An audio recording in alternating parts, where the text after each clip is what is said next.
It was born out of this idea of homologation for racing, where you had to make a certain number of cars to be able to use that car then to compete in racing.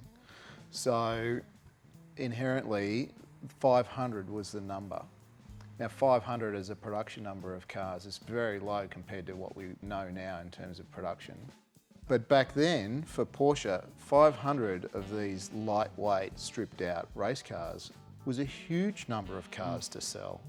As it came about, when they went to the marketing department nearly had a fit. You know, like, how are we supposed to sell 500 of these less expensive, less luxurious cars, you know, because of all the stuff that was taken out of them for racing?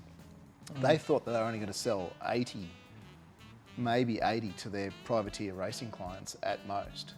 So it was a big sell.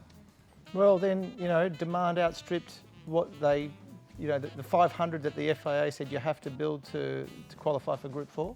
Group 4 racing, Group 4 and GT racing. Turned into 1,580 units. Yeah. Which is interesting because it took them 3 years to sell 3,500 914-6s, which was a theoretical entry point sports car that the market only wanted 3,500 of, right? Whereas a special car, which was probably 4 times the money, they sold 3 times what they planned to.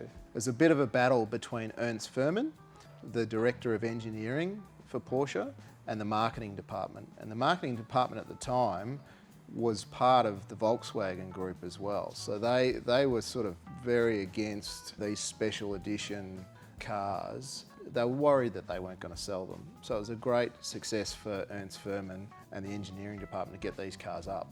So it's always great when the guys that build the cars win over the pen pushers, I guess.